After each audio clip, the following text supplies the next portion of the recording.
Bismillahirrahmanirrahim. Assalamualaikum warahmatullahi wabarakatuh. Waalaikumsalam warahmatullahi wabarakatuh. Innal hamdalillah nahmaduhu wa nasta'inuhu wa nastaghfiruh wa na'udzu billahi min shururi anfusina wa min sayyiati a'malina. May yahdihillahu fahuwal muhtadi wa may yudlil falan tajida lahu waliyyan mursyida. Asyhadu an la ilaha illallah wahdahu la syarika lahu wa asyhadu anna Muhammadan abduhu wa rasuluhu nabiyyu wa rasula ba'da. Allahumma salli wa sallim wa karim wa barik wa an'im ala nabina wa syafi'ina wa maulana wa qadwatina wa imamina Muhammad wa ala alihi wa sahbihi wa man ihtada bi sunnati wa hudahu amma ba'du. Sahabatku jamaah Majlis Keluarga Indonesia yang dirahmati Allah, alhamdulillah wa syukurillah. Adalah kata yang paling utama dan pertama kita ucapkan kita rasa syukur atas semua nikmat yang telah Allah berikan untuk kita semua. Nikmat yang tidak mungkin kita bisa hitung. Nikmat yang di pagi ini Allah bangun kita dalam keadaan sehat walafiat. Allah bangun kita dalam keadaan istiqamah untuk terus beribadah kepadanya. Dan salah satu ibadah kepada Allah adalah kita di pagi ini berjumpa, bermulazamah dengan para guru kita dengan eh, tujuan untuk thalabul ilmi.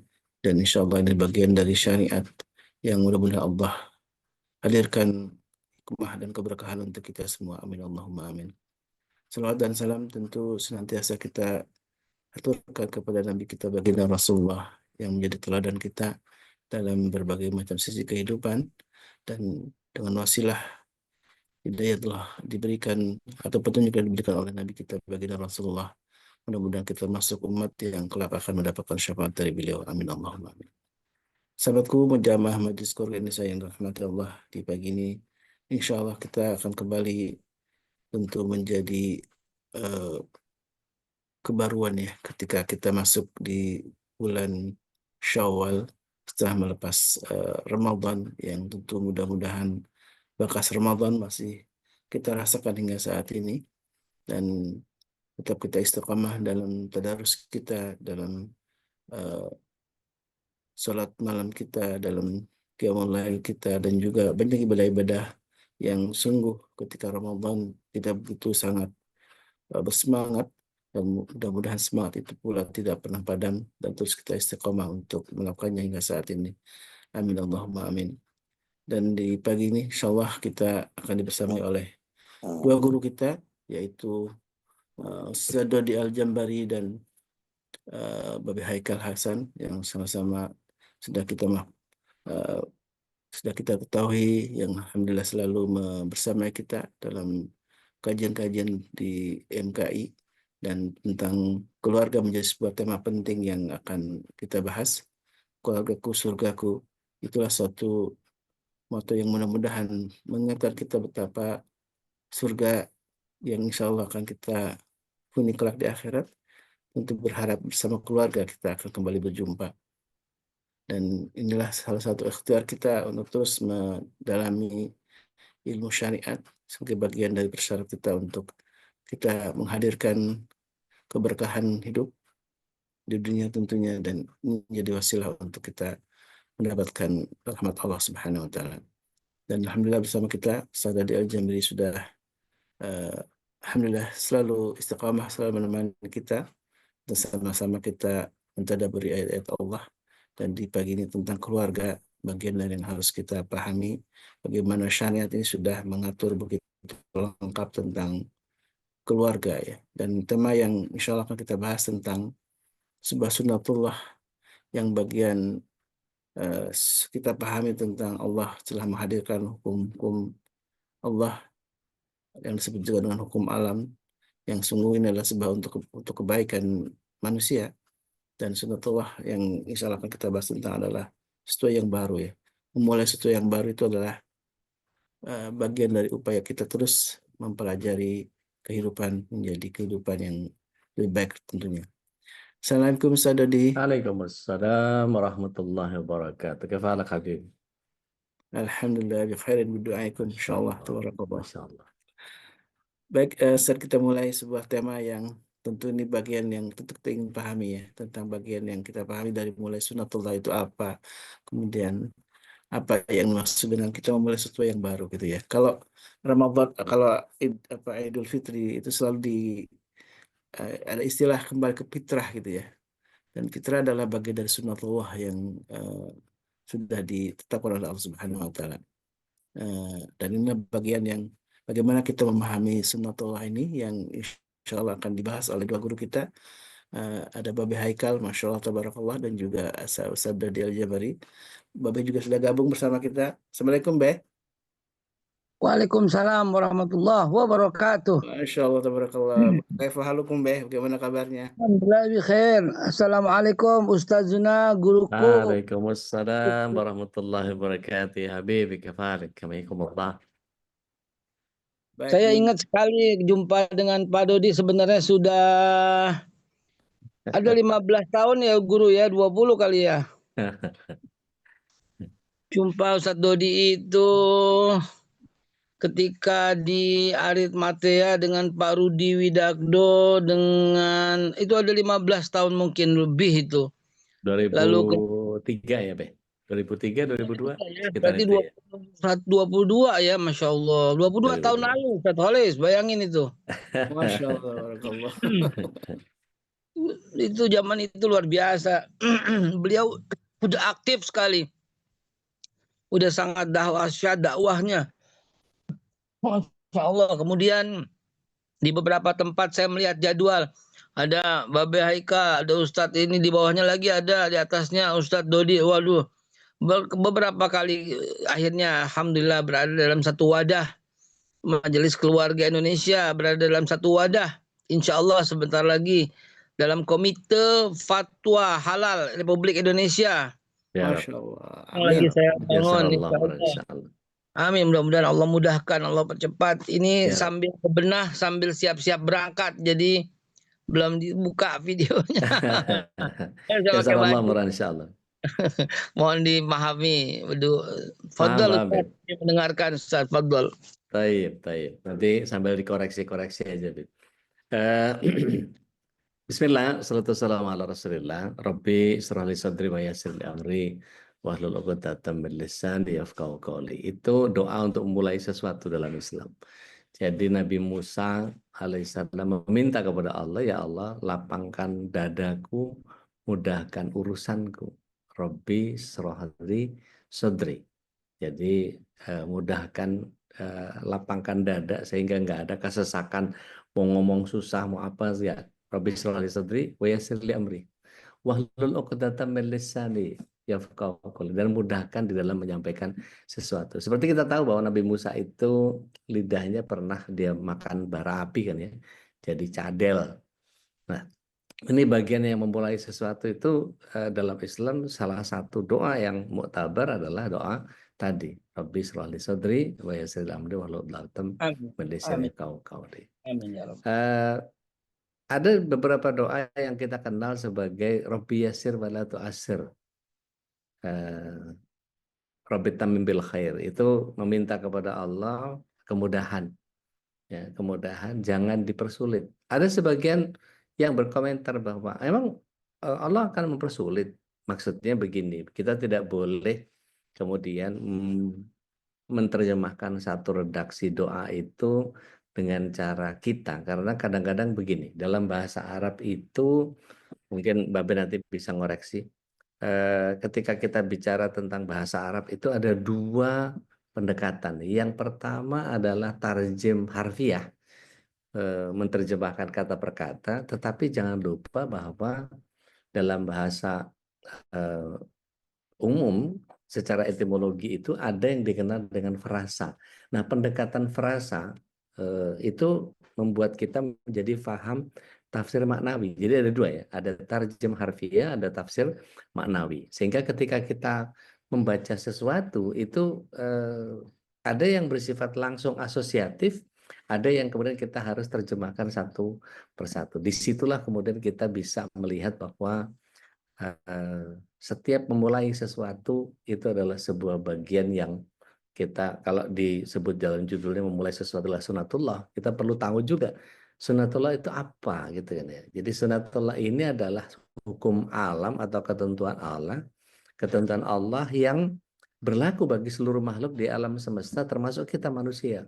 Dan sunatullah ini sifatnya tetap dan otomatis gitu ya. Jadi kalau kita kemudian sebagian orang-orang barat mengatakan ini faktor X. Ya, dan itu kita nggak boleh menafikan bahwa faktor X seolah-olah kayak nggak mau apa namanya nggak mau melibatkan Allah banget gitu. Nah, ada bagian yang harus kita sama-sama pahami adalah ketika sunatullah itu kalau dalam bahasa sederhananya ini tradisinya Allah di dalam menjalankan ketetapannya. Baik yang sifatnya qauli yang ada dalam Al-Quran ataupun yang sifatnya kauni yang Allah bentangkan dalam bentangan alam. Hari ini adalah tanggal 14 kalau saya nggak keliru. 14 apa namanya? Tanggal 15 Hijriah gitu ya, 15 Syawal. Kita perlu pahami bahwa ketika 14, 13, 14, 15 ini adalah bulan sedang bulat-bulatnya. Atau kalau dalam bahasa Arab disebutnya ayamul bid, hari-hari putih. Karena sinarnya bulan itu betul-betul putihnya luar biasa. Nah, sebagai sebuah sunatullah bahwa gravitasi bulan terhadap bumi itu air laut pasang naik gitu ya. Itu dalam sebuah sunatullahnya sebagai sebuah ketetapan yang pasti konstan begitu gitu ya. Dan tiap bulan begitu terus. Begitu juga siklus siang dan malam, adanya dua kondisi yang ekstrim, apa namanya, surga dan neraka gitu ya, benar salah, baik buruk. Itu bagian yang sudah menjadi sunatullahnya Allah Tabaraka wa Ta'ala. Nah, persoalannya adalah bagaimana kita memahami bahwa sunatullah ini bisa membantu kita memahami keteraturan dan ketertiban di alam semesta ini. Tentu Babe lebih piawai dari saya karena kiprahnya jauh lebih centang perenang beliau kemana-mana dan La haula wala quwata illa billah. Ampun Allah, ampun guru. jadi ketika kita melihat salah satu cara Allah SWT mengabarkan kepada kita, saya terkagum-kagum dengan cara Allah di dalam surah At-Tariq. Surah At-Tariq itu sama-sama kita buka. Ada yang berkenan nggak baca dari ayat pertama sampai ayat yang ke-7? Itu saya bagi 3. 1, 2, 3. 4-nya sendiri. Kemudian 5, 6, 7-nya itu bicara tentang 3 kondisi di mana Allah SWT bicara tentang sebuah makrokosmik yang ada di outer space. Kemudian Allah SWT menjadikan bentangan antara yang makrokosmik tadi kemudian menjadi media penjembatan antara apa yang Allah SWT kuasai dalam makrokosmik, kemudian Allah kabarkan tentang media yang sifatnya plasma, kemudian baru Allah SWT bicara tentang sesuatu yang mikrokosmik. Ada yang berkenan silakan. Dan Nadia Ya, Ude, sama Ya. Arabnya atau Nggak usah, terjemahnya aja nggak apa-apa. Kita mau paham. Auzubillahiminasyaitonirrajim. Demi langit dan yang datang pada malam hari, dan tahukah kamu apakah yang datang pada malam hari itu? Yaitu bintang yang bersinar tajam. Setiap orang pasti ada penjaganya. Maka hendaklah manusia memerhatikan dari apa dia ciptakan. Dia diciptakan dari air mani yang terpancar, yang keluar dari antara tulang punggung atau sulbi dan tulang dada. Sungguh, Allah benar-benar kuasa untuk mengembalikan hidup setelah mati. Pada hari ditampakkan segala rahasia, maka manusia tidak lagi mempunyai suatu kekuatan dan tidak pula ada penolong. Demi langit yang mengandung hujan dan bumi yang mempunyai tumbuh-tumbuhan. Sungguh Al-Quran itu benar-benar firman pemisah antara yang hak dan yang batil. Dan Al-Quran itu bukanlah senda gurauan. Sungguh mereka orang kafir merencanakan tipu daya yang jahat. Dan aku pun membuat rencana tipu daya yang jitu. Karena itu berilah penangguhan kepada orang-orang kafir, berilah mereka kesempatan untuk sementara waktu. Maha benar Allah dengan segala firman-Nya. Baik. Masya Allah, Masya Allah, Masya Allah, tabarakallah. Di 7 ayat pertama, kita fahami bahwa Allah SWT hendak mengabarkan kepada kita, A'udzubillahi minasyaitonir rajim, was-sama'i wat-thariq, demi langit. Langit itu kalau dibentang, bentangan langit yang pertama itu kata para astronom, terutama saya belajar astronomi dari Ustadz Hendro Setianto yang pegang BOSHA kurang lebih 15 tahun, beliau S2 ITB astronomi. Kapan-kapan kita undang ke sini untuk bisa bahas tentang itu. Ada kitab Hayatul Hayawan yang beliau pernah bahas, itu membicarakan tentang langit yang pertama itu jaraknya adalah 200.000 parsek. Satu parseknya itu kalau kita googling nanti ketemu angka 1,37 triliun kilometer cahaya. Jadi kalau kita dengan gugus Andromeda, kita kan gugus Bima Sakti nih. Kita dengan gugus Andromeda itu jaraknya sekitar 400.000. Itu gugus yang terdekat dengan kita. Kita ini ada di sabuk Orion. Yang kalau kita, itu luar biasa. Kalau kita kemudian melihat bahwa 200.000 kali tempat di bentangannya bintang-bintang itu, di mana Allah SWT menyatakan was-sama'i wat-thariq tadi, ada sekitar 200.000 kali 1,37 triliun kilometer cahaya. Di sini ada ahli matematika ya nih. Tolong saya dibantu hitungannya jadi berapa tuh tadi itu ya. 200.000 kali 1,37 triliun kilometer cahaya itu bentangannya jadi berapa itu. Dan itu baru langit pertama. Belum Allah SWT kuasa sampai langit yang ketujuh. Oke, nggak usah jauh-jauh. Bentangan yang pertama saja membuat Allah SWT membentangkan was-sama'i wat-thariq. Kemudian Allah SWT menggali pemikiran kita. Kemudian Allah SWT membangunkan curiosity kita. Yaitu apa? Dikatakan bahwa wa ma adraka mat-thariq. Tahu nggak kalian apa itu thariq? Thariq itu kemudian dijelaskan sama Allah SWT an-najmut tsaqib.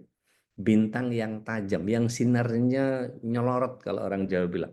Sinarnya itu nyemromong gitu ya. Sinarnya itu betul-betul terpancar sangat kuat. Kalau kita belajar tentang astronomi, kalau kita masjid kita misalnya ngadepnya ke barat, kalau kita keluar masjidnya ke timur, itu begitu kita keluar nanti langsung lihat ada Antares. Antares itu kalau orang kita bilang bintang timur. Jadi setiap subuh itu selalu ada di sebelah timurnya, dan itu bintang yang paling terang, dan itu jadi patokan para astronom untuk menentukan bahwa setelah ada itu kemudian baru bentangan yang lain, karena itu sifatnya tetap di situ. Nah kemudian kalau kita teruskan ayat itu di ayat yang keempat, A'udzubillahi minasyaitonirrajim, in kullu nafsin lamma 'alaiha hafiz, bahwa pada setiap manusia itu ada yang menjaga.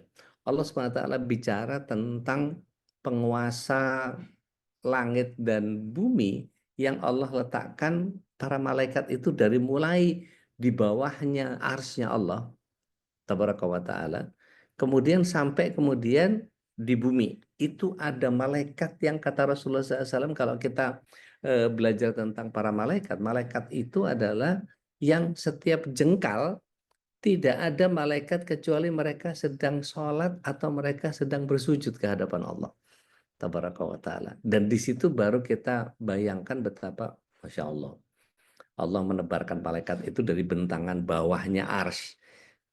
Kalau kita lihat surat 69 ayat 17 itu Allah SWT menyatakan bahwa ada serafim, ada hamalatal ars yang dia menyangga ars dengan kepalanya, yang kata Rasulullah SAW cuping telinganya hamalatal ars sampai ke pundak itu jaraknya 70 tahun. Yang ketika ada 8 dikatakan bahwa malaikat hamalatal ars ini bentangan sayapnya ada 2.400, yang selembarnya saja nutupin Israfil yang punya 1.200 sayap, sedangkan 1.200 sayapnya Israfil alaihissalam yang sekarang sudah nempelin sangkakala di bibirnya tinggal tunggu perintah Allah, itu selembar sayapnya Israfil alaihissalam itu ternyata nutupin 600 sayapnya Jibril.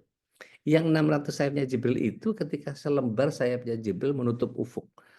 Dan kita tahu bahwa untuk nutupin tubuhnya Jibril alaihissalam itu, kata Rasulullah SAW, pernah berserobak pandang dengan bentuk aslinya Jibril alaihissalam itu butuh 600 bumi untuk bisa nutupin tubuhnya Jibril. Jadi Allahu Akbar cuma yang kita bisa bilang. Ketika Allah SWT membentangkan para malaikat itu dari bawah arsy sampai dari mulai langit ke-7 kemudian sampai ke bumi, itu ada bentangan yang begitu luar biasa yang jaraknya ketika Rasulullah SAW Mi'raj gitu ya, itu jarak yang disebut dalam kitab Dardir,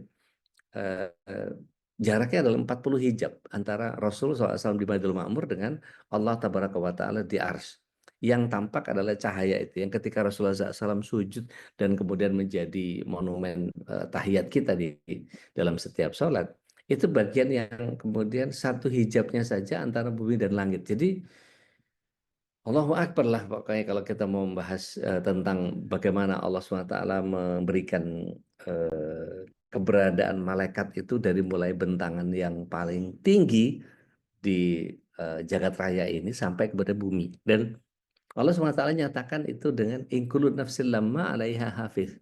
Ada para penjaga dari kalangan para malaikat itu. Kemudian setelah Allah SWT membentang makrokosmik, kemudian tiba-tiba Allah SWT menyorot kepada bagian yang kalau kita dalam visual itu kita pinch out gitu ya, kita zoom in, kita ngelihat kepada bagian yang lebih kecil, hal-hal yang sifatnya mikrokosmik.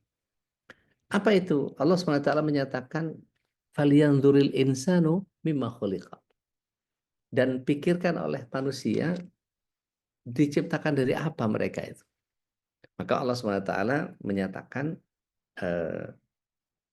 dikatakan bahwa diciptakan dari, kalau dikatakan falyanzuril insanu mimma khuliqa, khuliqa mimma indafiq, dari air mani yang terpancar. Artinya kalau kita bicara keluarga surga ini, bicara tentang pancaran semprotan maninya perempuan dan laki-laki itu, di ayat 7-nya Allah SWT yakhruju mim baini sulbi wat taraib, dari sulbinya laki-laki dan taraib, tulang pedang-pedangannya perempuan. Sehingga kalau kita belajar embriologi itu ada bagian yang kemudian dari mulai testis sampai kemudian bagaimana hormon testosteron kita membentuk spermatozoid yang kalau sekali semprot mani terpancar itu 1.300.000 masuk ke rahimnya perempuan itu, yang masuk cuma 1. Berarti ini adalah sebuah sunatullah yang perlu kita perhatikan, bahwa setiap memulai segala sesuatu itu adalah bagian dari sunatullah. Nah, kira-kira kita berperannya seperti apa? Nah, ini mohon koreksinya Bapak Haikal nih, karena butuh bagian yang kemudian beliau lebih paham dari saya lah soal beginian ini. Nah, kalau saya lagi menikmati ya Allah, ya betapa kecilnya ya, kita, betapa saya pribadi betapa tidak tahu dan baru tahu apa yang antum sampaikan, betapa bodoh dan lemahnya ya Allah ya Rabbi. Saya menikmati, Ustaz Dodi menikmati banget. Memang sunatullah persis apa yang seperti yang Ustaz Dodi sampaikan. Orang bilang faktor X, kita bilang orang-orang yang enggan mulutnya menyebut Allah, mengatakan hukum alam gitu. Orang yang enggan mulutnya mengatakan ketentuan Allah, mengatakan semesta akan mewujudkan, begitu kan. Orang-orang ateis mengatakan itu, kadang-kadang kita terlontar mengikuti ucapan semesta akan mewujudkan, faktor X, God spot apa Allah. Mereka sebenarnya enggan menyebut itu hukum Allah, ketetapan Allah, sunnatullah, kebiasaan dan sesuatu. Benar apa yang satu disampaikan teman-teman, apalagi dalam topik ini, memulai sesuatu yang baru adalah sunnatullah, karena sesuatu dipergilirkan, mudawiluha, Allah pergilirkan. Maka dalam kesempatan Syawal ini indah banget kalau kita sesuatu yang baru yang selama ini belum pernah kita lakukan dan kita ingin kita lakukan, tapi baru sempat sekarang. Maka dalam pasca Ramadan ini, karena Syawal artinya peningkatan, yuk teman-teman sekalian, saya mengajak, menghimbau, yuk sama-sama beramal nahi munkar. Artinya saya minta nih kepada teman-teman di sahabat MKI yang kita udah bina sejak awal supaya ada peningkatan, apalagi di bulan Syawal ini peningkatan. Coba 1 satu saja, kalau bisa 2, kalau bisa 3, kalau bisa 4. Amalan yang selama ini ingin kita lakukan tapi belum pernah kita sempat lakukan. Sehingga kita jadikan ini sesuatu yang baru dan belum pernah misalnya. Apa itu? Misalnya sholat sunnah, tasbih misalnya. Pengen banget atau yang menjadi rutin ya, atau witir. Jangan sampai kita berpikiran witir cuman ada di bulan Ramadan. Siapa yang ingin witir? Nah, apa namanya? Itulah sesuatu yang baru, itu sunnatullah.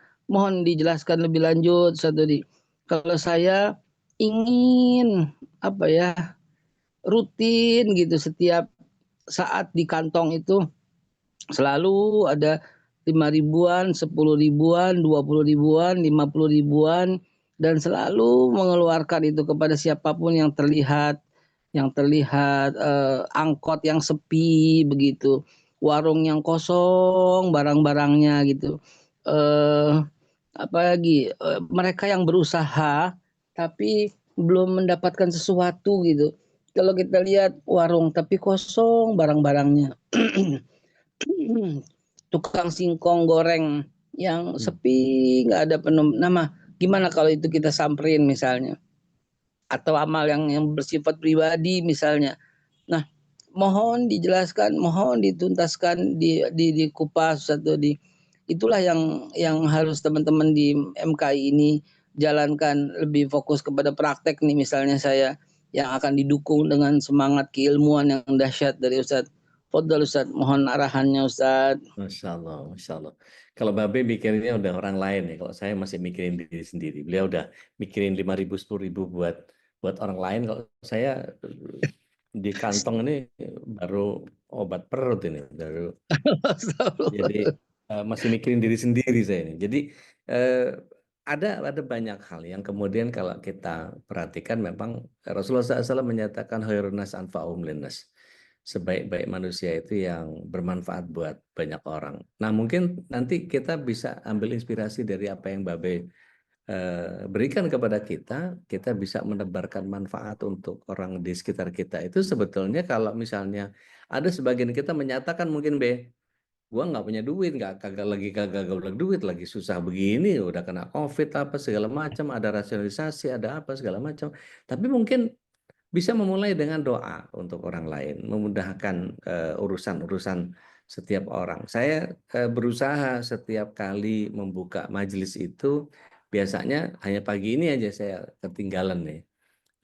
Memohon kepada Allah agar supaya seluruh pembina, seluruh pengurus, seluruh muhibbin, para hufaz, para hujjaj, para tokoh, siapapun yang ada di kita, terutama Ketua Umum kita Dr. Vicky, Hafizahullah Ta'ala, dan seluruh yang menginisiasi kebaikan, tidak hanya kita yang mendoakan, tapi Rasulullah SAW menyatakan bahwa setiap makhluk yang ada di laut dan di darat ini mendoakan kita semua gitu. Itu bagian yang kita perlu pahami. Dan inspirasi yang tadi datang dari Babe tadi bisa bentuknya jangan pernah sepele dengan doa. Jangan pernah menyatakan bahwa ya mohon maaf saya cuma punyanya doa aja. Enggak, justru doa silahul mu'min. Doa itu adalah kekuatan perisainya atau bentengnya atau itu kekuatan terbaiknya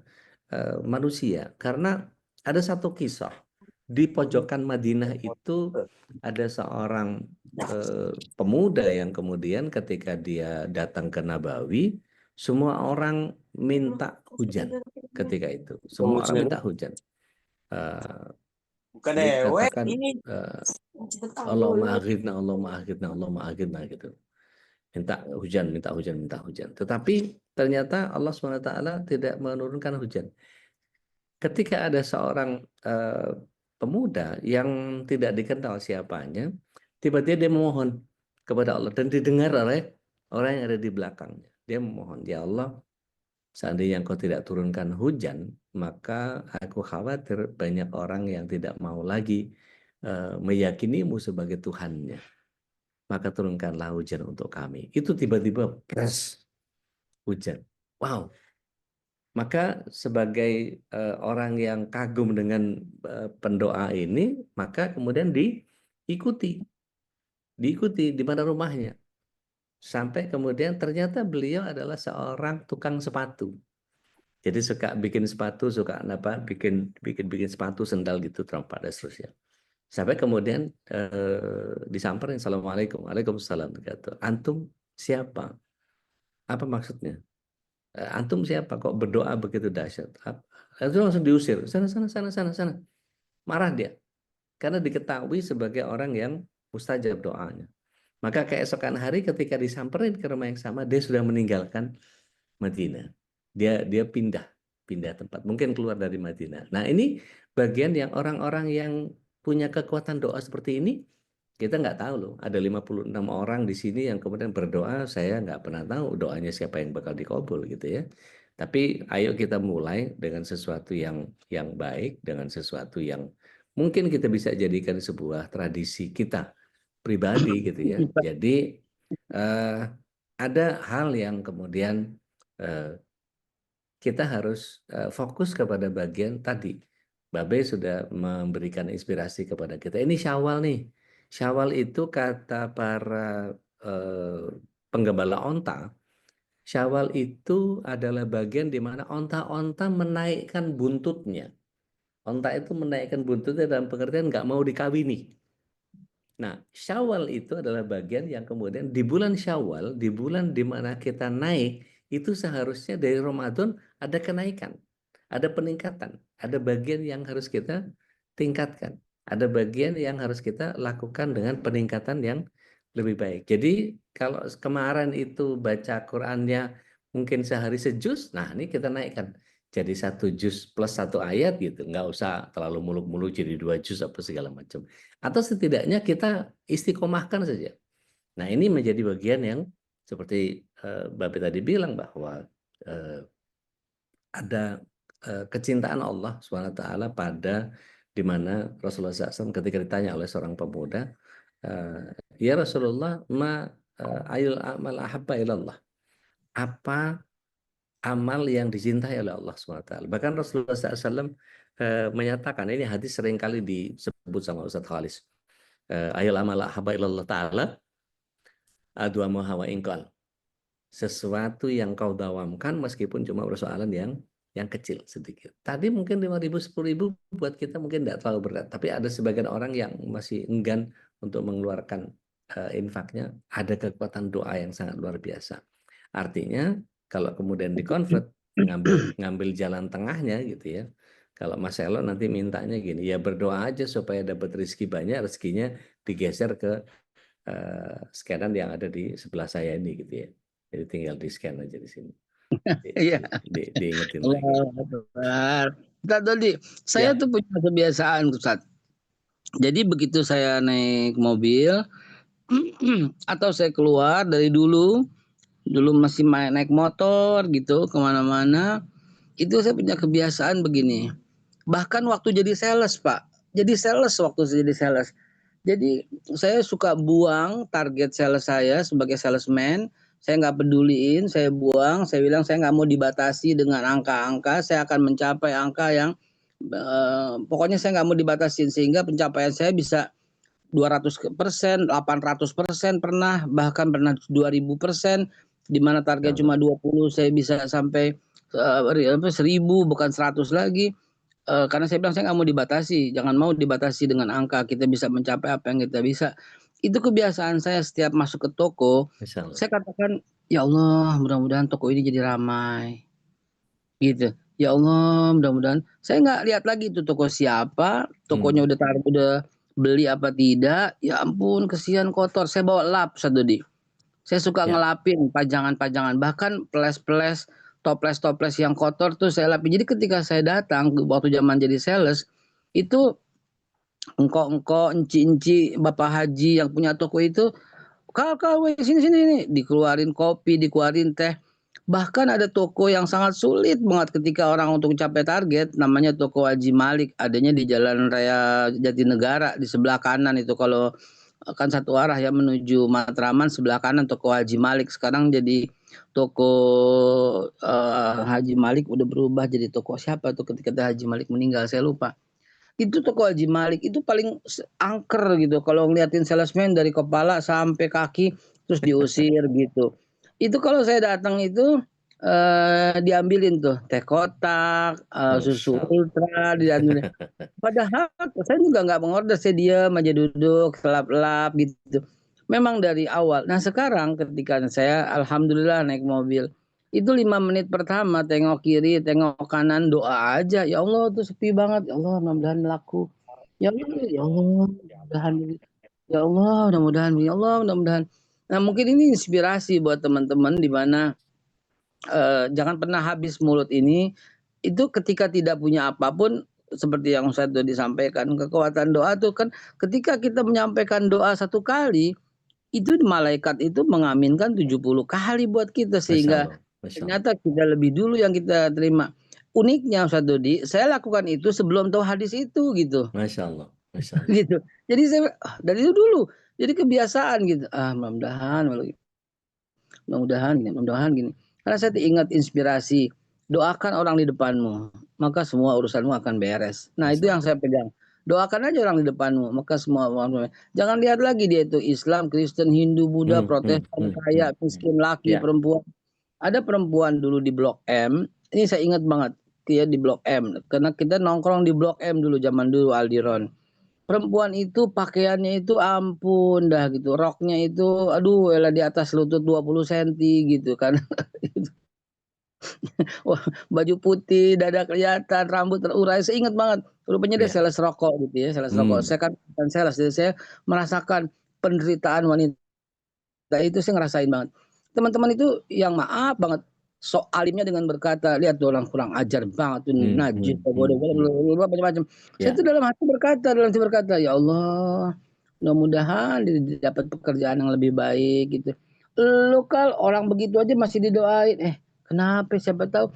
Dan akhirnya kebetulan azan maghrib, kita nongkrong dari sore tuh Ustaz. Begitu azan maghrib, di Blok M dulu satu-satunya musola itu di kolong di lantai bawah di belakang yang tempat Metro Mini, itu ada turunan tangga ke bawah, itu sholat di situ. Nah saya sholat di situ, ada dia Ustaz. Ya. Ada dia lagi nunggu waktu sholat Ustaz. Masya Dia Allah. ternyata di dalam tasnya tuh bawa mukena Ustaz. Allah. Saya sedih banget, saya bilang ya Allah, luar biasa ini orang itu.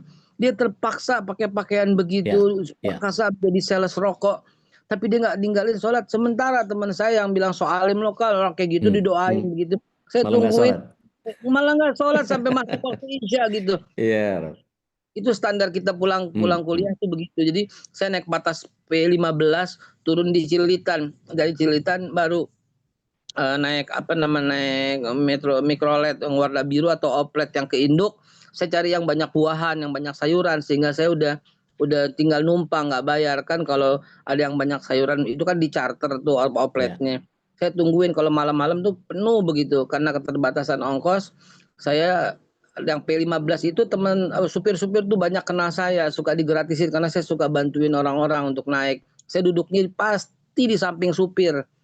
Pasti di samping supir, yang di atasnya itu yang banyak mesin yang panas pantat itu. Itu karena saya mau ngebantuin orang yang naik, sehingga saya suka digratisin, turun di Cilitan, dari Cilitan agak malam. Nah ketika di situ saya banyak ambil pelajaran, saya bilang doain orang, jangan lihat lagi itu siapa pakaiannya, jangan disumpah serapah, doain. Maka mudah-mudahan ini menjadi kebiasaan baru kita Ustadz ya. Doain di depan Anda. Betul. Jadi ketika bicara tentang sunatullah ini ada bagian yang kita nggak pernah tahu dari doanya siapa kita diberikan keberkahan, dari doanya siapa kita diberikan kemudahan. Karena sangat boleh jadi dari apa yang kita hadirkan tadi. Karena kalau kita bicara secara bahasa saja, sunatullah itu kan arti katanya dari sunnah yang bersinonim dengan tariqah, artinya jalan yang dilalui. Bahkan alafu sebagai sunnah Allah yang berlaku juga bagi orang-orang yang terdahulu sebelum kita, dan juga kita tidak akan mendapati perubahan pada sunnah Allah. dari dulu ya begitu itu sudah gitu. Yang kemudian setiap kita mau menetapi itu dalam keistiqomahan apa yang kita kerjakan gitu ya. Artinya gini, nggak usah muluk-muluk buru-buru syawal, buru-buru menaikkan kapasitas atau kualitas apa yang kita lakukan. Setidaknya kita menetapi saja, itu saja kemudian menjadi bagian yang saya juga pengen tanya ke Mbak Abe nih. Sebetulnya kalau bicara istiqomah itu katanya mudah di lisan tapi berat di jalanin. Itu kira-kira kalau Mbak Abe temui dari beberapa episode kehidupan Mbak Abe itu istiqomah itu sebegitu sulitnya kah ketika orang mau mewujudkan istiqomah itu dalam konteks apa tadi mudawamah, istimror, mulazamah atau apapun ya gitu. Itu kira-kira memang sebegitu susahnya istiqomah itu, Be. Malah saya dapat satu kalimat yang menarik dari seorang yang sebenarnya mulutnya ini sering menghina. Karena mulutnya sering menghina, kita tidak perlu sebut namanya. Tapi orang ini memang sering menghina. Jadi dia punya podcast, isi podcastnya itu menghina melulu, mencela melulu. Tapi di antaranya kadang-kadang saya suka ingin mendengarkan, sekeras apa sih hatimu dalam hati gitu. Mudah-mudahan Allah lunakkanlah hatimu. Saya dengerin gitu. Satu kalimat yang bagus begitu dari dia. Ya, itulah istilahnya. Kadang-kadang dari seekor anjing pun kalau ada perbaikan kita bisa ambil gitu ya. Ini dia berkata begini. Jadi intinya sebentar kalimatnya saya samakan kalimatnya mudawamah, istiqomah, kebiasaan. Oh ya, cara untuk membebaskanmu itu adalah dengan menjalankan gitu. Jadi dengan merutinkan gitu, kita akan terbebas. Misalnya gini, kita tersiksa dengan orang yang merokok deh, yang merokok. Ini mungkin banyak di sini nih para pelaku rokok nih.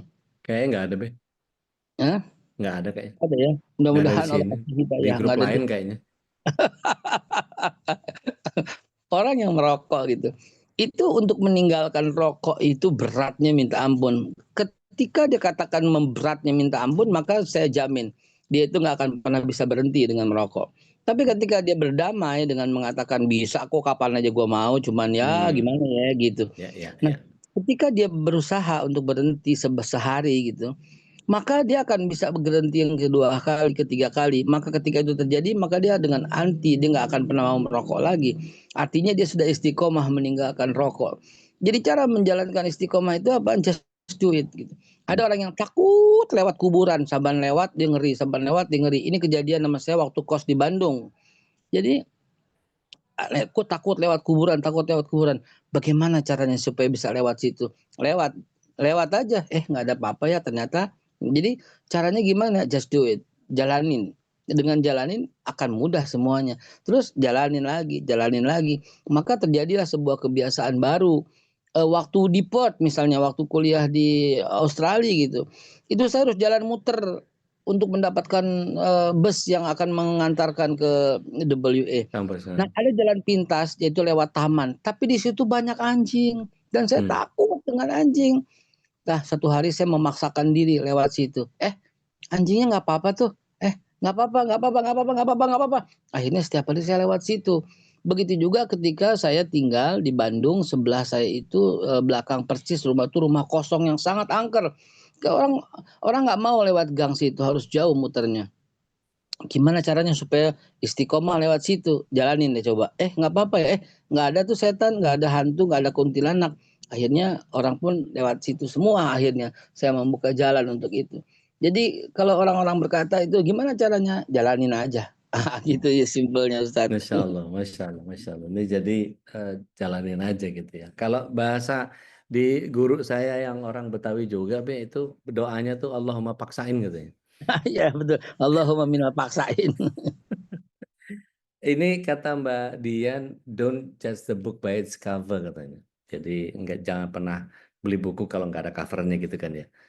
Gimana sih nerjemahinnya sih nggak bisa bahasa Inggris. Jangan beli buku bekas, Ustaz. Jangan beli buku bekas.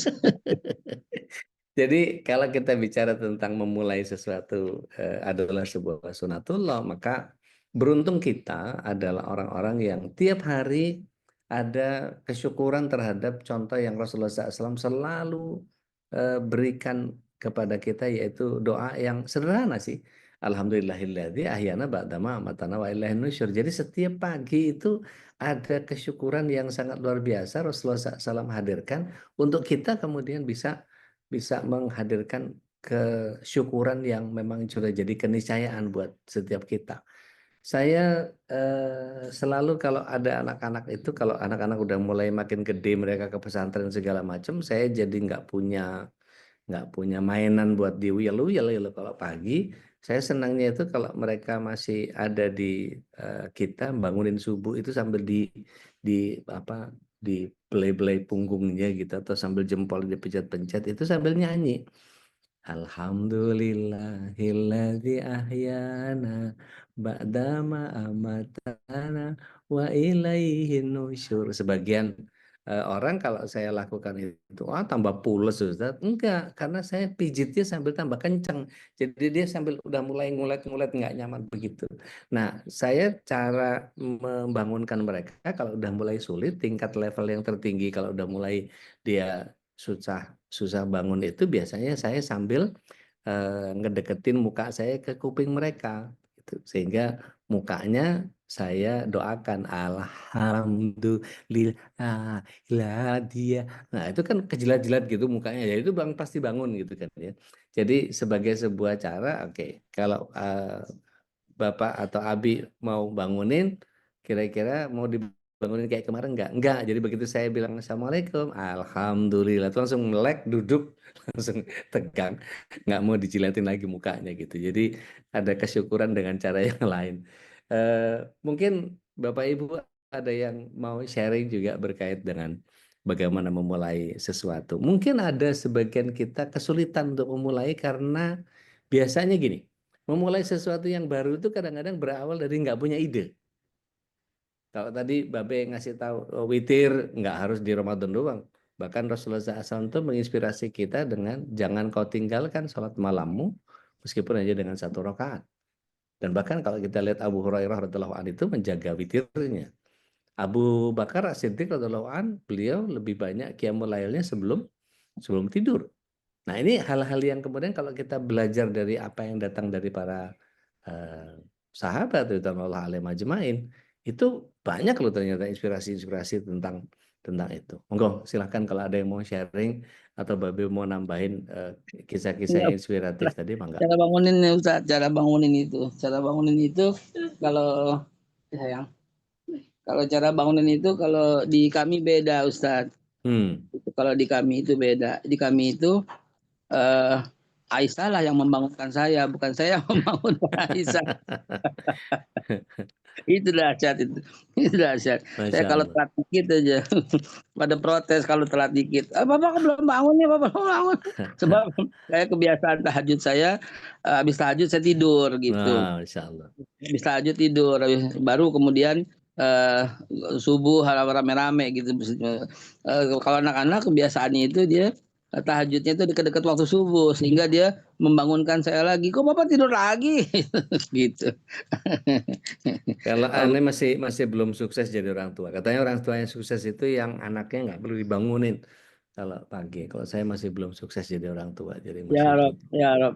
Alhamdulillah wa syukurillah. Saya dibangunin sama anak-anak Ustaz.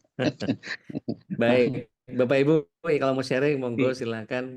Kalau ada yang mau sharing tentang apa yang dilakukan dalam mulai sesuatu, karena ini bagian yang kemudian kadang-kadang mungkin kalau tanya kesulitannya apa segala macam, ayo kita sharing di sini, mumpung ada Babe, kita bisa banyak tanya ke beliau. Tafadhol masykur. Saya kembali lagi ke Ustaz Khalis. Masya Allah, tabarakallah.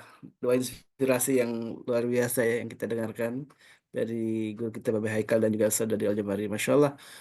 Dan tentu tiap pagi itu pasti punya kebiasaan beda-beda setiap keluarga ya. Dan ini tadi kalau Babe mengatakan mulailah dengan Allahumma paksain gitu ya. Paksakan just do it. Maka mudah-mudahan semua yang jadi handicap atau hambatan kita untuk apapun melakukan kebaikan ini menjadi justru sebaiknya kita melakukannya. Kalau tadi Babe membiasakan untuk selalu membawa uang, saya menyaksikan sendiri nih.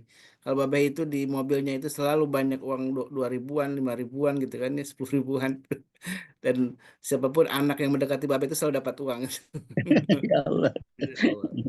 Alhamdulillah ya Allah. Mudah-mudahan bisa niru kita ya.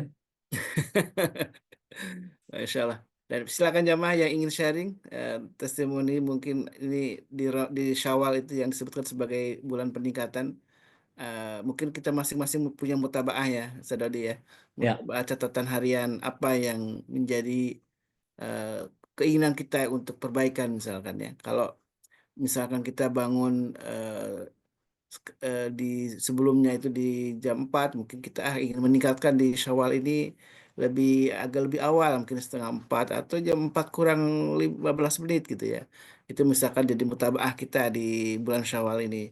Ataukah misalkan kita sedekah hariannya 10.000, mungkin ingin nambah menjadi 15.000 ya untuk MKI. Masya Allah, itu ada salah satu mutabaah kita di bulan Syawal ini.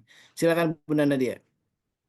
Assalamualaikum warahmatullahi wabarakatuh. Waalaikumsalam warahmatullahi Waalaikumsalam wabarakatuh. warahmatullahi wabarakatuh. Tadi tuh Afwan sampai speechless, seneng banget lihat Ude sama Babeh barengan. Harapannya mudah-mudahan ke depannya bisa terus bareng gitu sampai safari dakwah ke kota-kota lah ya. Mudah-mudahan. Ya, sedikit pertanyaan dari saya, Ude dan Babeh. Apakah yang tadi ilmu paksain ini bisa kita kaitkan dengan Al-Baqarah 216?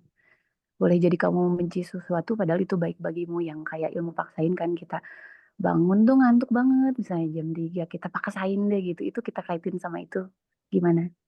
Makasih, assalamualaikum. Waalaikumsalam warahmatullahi wabarakatuh. Fadal Beh. Nggak berhak saya menjawab, minta maaf. Ada Ustaz Dodi yang jawab. Ampun, maafin. Astagfirullahaladzim. Maafin. Astagfirullahaladzim. Bismillah, salatu wassalamu ala Rasulillah. Di ayat itu memang bicara tentang sesuatu yang nggak nyaman ya. Allah SWT menggunakan pendekatan yang antitesanya adalah menggunakan perjuangan yang sifatnya pertumpahan darah. Ya ayyuhalladzina amanu kutiba alaikumul qital wa huwa kurhul lakum. Jadi apa namanya, premis yang Allah SWT berikan di awal itu, wahai orang-orang yang beriman, diwajibkan atas kalian berperang, dan itu kalian nggak suka.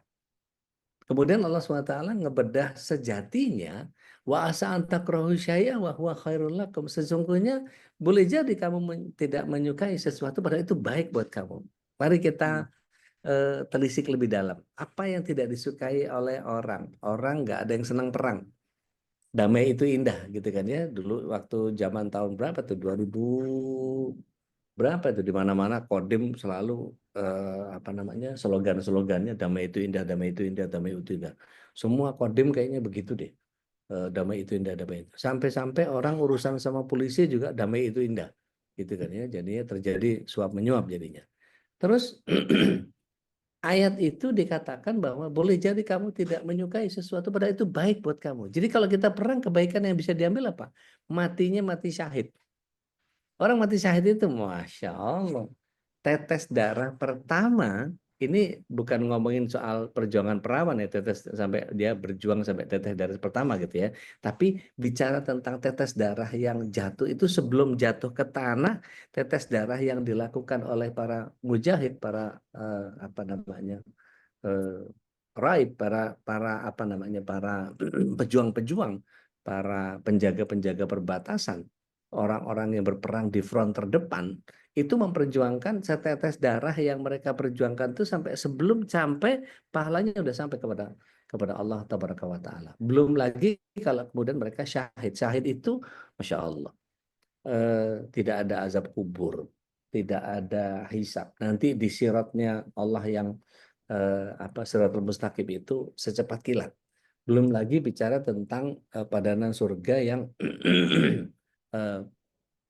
surga yang Allah SWT sediakan buat para syuhada itu, sampai kemudian mereka punya privilege bisa ngangkat 70 orang di kalangan orang neraka yang jadi kerabat mereka. Ini kan jadi bagian, wow, ternyata peperangan yang tidak disukai itu, wa asa antakrahu syai'a wa huwa khairul lakum, maknanya di balik itu Allah SWT punya begitu banyak pesan. Tapi begitu juga sebaliknya, Allah tandaskan dengan bagian yang wa asa antuhibbu syai'an, boleh jadi kamu menyukai sesuatu. Apa? Syahwat, syubhat, dunia gitu ya. Itu bagian yang kemudian kalau kita perhatikan, ada hal yang kemudian boleh jadi itu buruk buatmu. Wa asan tahibu syai'a wa huwa syarrul lakum. Buruk buat kita. Ketika kita menggunakan hawa nafsu kita kedepankan, maka yang kita pertahankan siapa? Hawa nafsu. Berapa banyak orang yang kemudian dalam konteks halal dah yang Babe kerjakan itu banyak banget cerita kenapa orang tidak mau berpindah kepada halal. Banyak makanan-makanan yang kemudian hanya memampang no pork, no lard. Sebegitu sulitkahnya mereka tidak mau berpihak kepada orang yang komunitas muslim terbesar di dunia ini, kemudian mereka menyegerakan apa namanya label halal gitu ya. Sebegitu beratnya kah kemudian perjuangan mereka. Nah, ini PR kita juga untuk kemudian setiap kita yang makan di tempat yang hanya sekedar no pork no lard gitu ya, diklaim sebagai halal, nah padahal udah begitu banyak halal. Nah, kita mesti campaign nih. Setiap anggota Majelis Keluarga Indonesia berhak menanyakan bahwa ini belum halal ya, kapan mau diurus halalnya? Kapan mau diurus halalnya? Jadi tanyakan kepada mereka, kapan mau diurus halalnya? Saya kenal Babe Haikal, saya kenal UD, saya kenal Komite Fatwa di BPJPH itu kenal beberapa. Pokoknya kalau perlu ownernya boleh kontak saya, nanti saya hubungin ke Babe Haikal. Sehingga nggak ada lagi alasan untuk kemudian setiap yang kita jumpai itu kemudian tidak menggunakan label halal. Jadi Ya, yuk kita mulai sesuatu. Gitu kan, Be ya? betul sekali Ustadz, betul sekali. Saya lagi buat undang-undang ya supaya bisa membuat menambah jumlah komite fatwa. Sebab komite fatwa itu berada dalam undang-undang dan PP di mana ada diketahui oleh presiden. Itu yang ternyata mohon maaf ada sedikit birokrasi yang mesti saya jalankan untuk untuk menciptakan komite fatwa itu.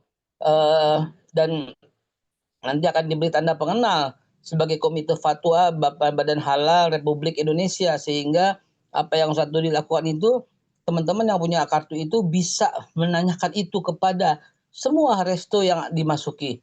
Kok belum halal ini? Saya Komite Fatwa Badan Halal Republik Indonesia. Ayo Bu, Pak, ayo Pak Haji, Bu Haji, ayo kok, yuk daftar yuk. Begini caranya, nih begini, masuk ke sini, masuk ke sini. Itu akan mempercepat halal kita itu, Masya Allah. Terima kasih Ustadz, Dengan senang hati. insight-nya, Insyaallah. inspirasinya. Insyaallah. Jazakumullah khairul jazak. Barakallah. Taib, ada lagi silakan. Teh Nadia cukup ya? Jelas ya. Jadi bicara tentang kondisi di mana ketika mengkaitkan apa yang datang dari Allah Tabaraka wa Ta'ala itu sangat boleh jadi kita memaksakan sesuatu, kita nggak suka sama sesuatu itu gitu ya. Contoh sederhana lagi gini, Rasulullah SAW itu pernah ditegur sama Ibunda Aisyah. Ya Rasulullah, kenapa sih kau sholat sampai begitu amat, sampai kakinya bengkak-bengkak gitu? Jawaban Rasulullah SAW apa? Meskipun meskipun aku sudah dijanjikan surga, justru karena aku dijanjikan surga, maka tidak bolehkah aku muncul sebagai sebuah abdan syakur? Tidak bolehkah aku ibadah sebagai hamba yang bersyukur? Pernahkah kita, Bapak Ibu, punya inspirasi yang datang dari Rasulullah SAW tadi itu, tiba-tiba kepengen aja ambil wudhu, gelar sajadah, kepengen aja bercinta dengan Allah SWT.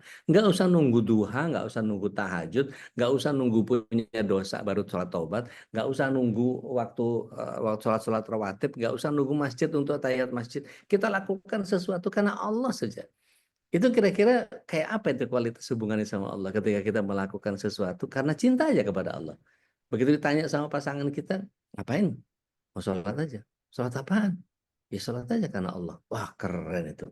Itu kalau kita bisa mulai dengan sesuatu yang seperti itu, dahsyat banget. Insya Allah. Gitu kurang lebih. Masya Allah ya. Apalagi kalau berkaitan dengan bagaimana kita membangun hubungan dengan pasangan kita ya, Ustaz, ya. Ya. Tadi karena memulai sesuatu yang baru adalah sunatullah dan di awal itu adalah peningkatan, tentu setiap orang, kalau tadi Bapak Haikal, ayo jadi duta, semuanya jadi duta halal gitu ya. Dan juga kalau seorang istri atau seorang suami tentu ketika Syawal juga menjadi duta untuk menjadi keluarga yang harmonis itu, sebagaimana yang terus digaungkan oleh MKI ini. Ini ada Dokter Vicky nih. Dok, bisa gabung ikut sharing juga?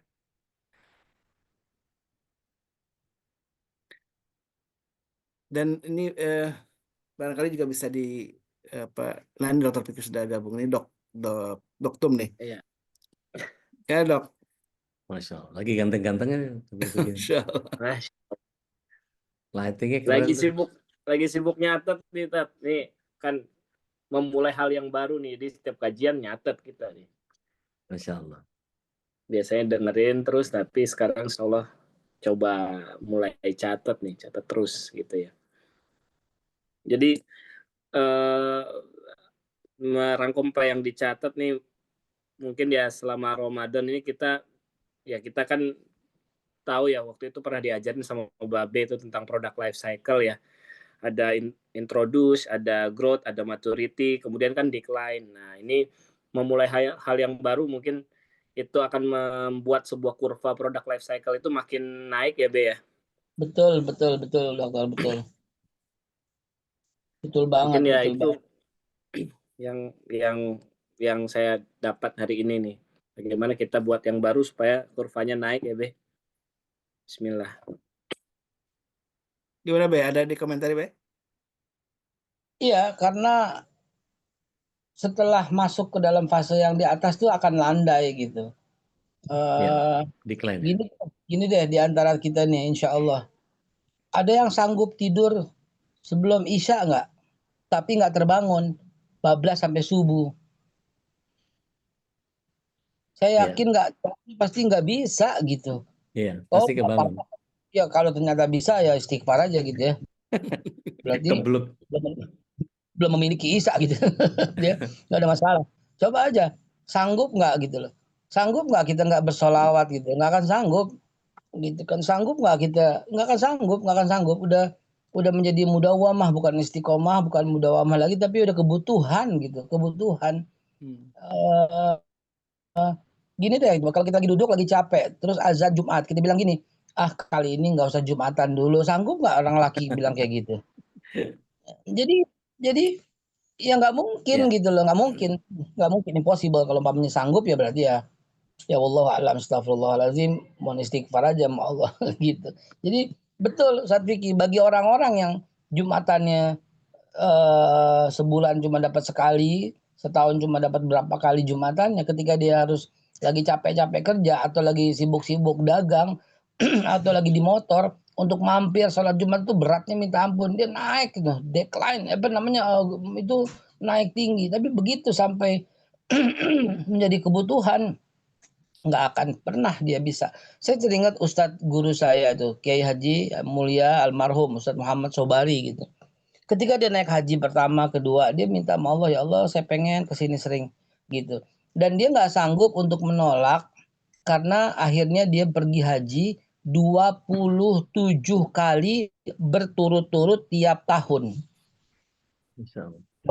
Ada orang kayak begitu, langka tuh. Untuk mau Sobari sampai dia nggak urus dah tahun ini, dia nggak urus haji, nggak ada yang undang. Ternyata PT Hutama Karya pergi haji rombongan minta pembimbingnya Ustadz Sobari. Ini sebelum haji riwuh ya, sebelum haji ada daftar tunggu dan sebagainya. Itu Ustadz Muhammad Sobari begitu dari muda gitu deh. Dia nggak persiapin apa-apa sama sekali. Tahu-tahu departemen apa atau majelis alim apa mau berangkat haji rame-rame, minta dia jadi pembimbingnya. Sampai akhirnya kalau kita bilang gini, kalau kita rindu sama Ka'bah, tapi kalau bagi Ustadz Sobari, Ka'bah yang rindu sama dia, dipanggil mulu begitu. Kalimat joknya tuh kayak gitu. Kita kepengen cium Hajar Aswad sampai berebutan. Kalau Ustadz Sobari di situ, ada di situ, Hajar Aswad yang rindu sama dia. Kenapa? Karena kalau kita nempel sama Ustadz Sobari ke dalam tawaf, saya keringat banget tuh. Kalau nempel sama beliau, maka Hajar Aswad terbuka gitu loh. Terbuka dan kita nggak perlu berebut. Ini Ustadz Muhammad Sobari ini mulianya luar biasa. Dan beliau mengakhiri hidupnya di rumah saya gitu. Karena saya cinta banget kepada guru saya Ustadz Sobari, dan saya diperlakukan khusus sebagai muridnya. Beliau tuh sampai Allah kasih kesempatan, dia tuh tinggalnya di rumah saya, dan dia meninggal dalam kondisi dia tinggal di rumah saya begitu. Mudah-mudahan Allah mengampuni dan Allah masukkan ke dalam surganya Allah bersama para sahabat dan Rasulullah, amin ya rabbal alamin. Demikian izin saya berangkat ya Ustaz Khalis dan teman-teman. Saya fi amanillah. Baik. Alhamdulillah. Begitu, Masya Allah ya, kita dapat banyak hikmah dari guru-guru kita. Mudah-mudahan ini keistiqomahan kita terus ngaji tiap pagi dan mengambil ikhtiar untuk terus istiqomah dengan hanya membuka gadget kita untuk mengikuti kajian dan untuk juga nge-share. Nah, ini menjadi sebuah kebiasaan baru juga ya, Dokter Piki ya. Nge-share semua kajian yang ada di MKI ke sahabat kita, tetangga kita, kerabat kita. Ini menjadi sebuah katakanlah resolusi atau perbaikan yang harus kita lakukan di Syawal ini dengan cara kita menjadi agen-agen atau duta kebaikan ya. Duta kebaikan ini memang luar biasa ya, Sadodi ya. Karena disebutkan dalam sabda Nabi yang mulia, orang yang mandala al khairin ya, yang bisa menjadi fasilitator kebaikan itu, maka dia akan mendapatkan pahala sebagaimana orang yang diberi apa Dakwah. wasilah kebaikan Hidayah. dia itu, dia dapat kebaikan juga gitu ya. Kalau Nah, dia ngajak sholat kemudian sholat, dia dapat kebaikan dari orang yang sholat. Kalau dia ngajak sedekah misalkan, maka dia dapat kebaikan dari orang yang dia lakukan, orang yang kita tunjukkan. Itu pula jamaah yang dimuliakan Allah, kalau ada orang-orang yang di sekitar kita, kita ajak juga untuk ngaji di MKI, kemudian dia dapat hikmah, dapat pelajaran dari para guru kita, Masya Allah, itu kebaikannya kita dapatkan juga ya. Padahal dengan mudah kita nge-share aja, ngeklik ya, hanya dengan jari ini, jangan sampai diminta pertanggungjawaban kok udah diapakan nih jari kita. Padahal sesungguhnya dengan mudah sekali kita hanya ngeklik, nge-share link kajian, kemudian ada juga rekamannya, Masya Allah. Dan mudah-mudahan ini menjadi sebuah kebaikan untuk kita semua, jadi ya. duta-duta kebaikan. Baik, Sadodi, mungkin sebagai karena ini insya Allah akan kita lanjutkan di esok hari ya. Kita akan dibersami oleh Bapak Haikal juga Sadodi Al-Jamari Oh gitu. Nah, besok membahas. kita bicara soal bagaimana memulai kebaikan-kebaikan di rumah itu mesti startnya dari mana. Oh, Masya Jadi Allah. mulai dari keluarga kita. Kurang lebih begitu, insya Allah. Insya Allah jangan Mudah-mudahan Allah lewatkan. mudah. Insya Allah besok kita akan dibersamai oleh Bapak Haikal juga Sadodi. Kita akan lagi kerucutkan berarti ya. Dari membahas tentang sunatullah tadi yang kita bahas, kita simak Sadodi tentang bagaimana sunatullah itu Allah tetapkan di alam semesta ini, sampai kepada hal yang kecil yaitu keluarga kita. Dan sebagai penutup mungkin Saudari bisa memberikan satu uh, statement ya tentang bagaimana memulai sesuatu yang baru ini. Baik, bismillah. Assalamualaikum ala Rasulillah. Sebagai ikhtitam, kita melihat bahwa sunatullah tadi yang Mbak Be bilang bahwa jangan dijadikan faktor X, jangan dijadikan semesta, jangan dijadikan sesuatu, tapi biasakan kita untuk kemudian memunculkan sunatullah. Di antaranya apa? Kalau kita mengatakan sesuatu, jangan pernah menggunakan kata kebetulan. Karena tidak ada yang kebetulan di dunia ini. Semua karena kehendak Allah. Jadi biasakan untuk kita mengatakan qadar Allah wa masyafa'al. Apa yang Allah SWT kehendaki maka pasti akan terjadi. Qadarullah wa masyafa'al. Bareng-bareng kita baca yuk, buka mic-nya, kita bareng-bareng baca qadarullah wa masyafa'al. Qadarullah 1, wa 2, 3. Qadarullah wa masyafa'al. Qadarullah wa masyafa'al. Jadi masyafa'al. jangan pernah ada lagi bicara tentang kebetulan. Nggak ada lagi kebetulan. Allah SWT mendesain itu seperti itu. Mbak Ina kepencet atau apa tadi? Mau nanya atau monggo silahkan. Maaf tadi kepencet tuh deh. Oh kepencet, baik. Asal jangan bilang tertekan ya, maaf tertekan. Nggak tertekan sampein aja. Tapi Ustaz, mudah-mudahan Alhamdulillah. jadi penggunaan kata kebetulan ini kita ganti dengan qadarullah wa masyafa'al. Ya Allah sudah kehendaki, maka ini sebuah sunatullah yang harus terjadi. Jadi biasakan tidak boleh mengatakan kebetulan karena nggak ada yang kebetulan. It's all by His design. Jadi semua itu didesain sama Allah SWT. Jadi kalau kita mengatakan ini kebetulan, enggak ada yang kebetulan. Langsung koreksi aja. Sama kayak orang lagi minum pakai tangan kiri itu, tangan kanan. Sunnahnya kanan, gitu. Sama kayak orang nggak pakai kaos kaki, langsung tegur, gitu ya. Dan seterusnya. Jadi qadarullah wa masyafa'al. Mudah-mudahan kita semua membiasakan diri mengganti kata kebetulan dengan qadarullah wa masyafa'al. Kalau ada yang mau sharing di grup nanti kita hadirkan sekaligus sama hadisnya. Gitu ya, monggo Mbak Din atau Bu Dwi atau siapapun yang mau sharing itu, Teh Nadia, terutama kalau mau sharing soal hadis yang tadi qadarullah wa masyafa'al, kenapa seperti itu? Nah, mungkin bisa dihadirkan penjelasan para ulama tentang bagaimana kita memahami qadarullah wa masyafa'al. Sampai sini dulu, sampai ketemu besok. Mudah-mudahan masih ada umur kita bisa ketemu lagi besok insyaallah. Hatallahu wa yakum ajma'in, aku qauli hadza astaghfirullah li wa lakum billahi wasabil haq akhirat da'wana alhamdulillahi rabbil alamin. Kita sama-sama tutup dengan kafarat majelis. Subhanakallahumma wa bihamdik Asyhadu asyhadu an an la la ilaha illa anta ilaha nastaghfiruka wa natubu ilaik. Kurang lebihnya mohon maaf. Billahi wabil haq. Assalamualaikum warahmatullahi wabarakatuh. Waalaikumsalam. Waalaikumsalam warahmatullahi wabarakatuh. اللهم ارحمنا بالقرآن واجعله لنا إماما ونورا وهدى ورحمة. اللهم ذكرنا منه ما نسينا وعلمنا منه ما جهلنا وارزقنا تلاوته آناء الليل وأطراف النهار واجعله لنا حجة يا رب العالمين.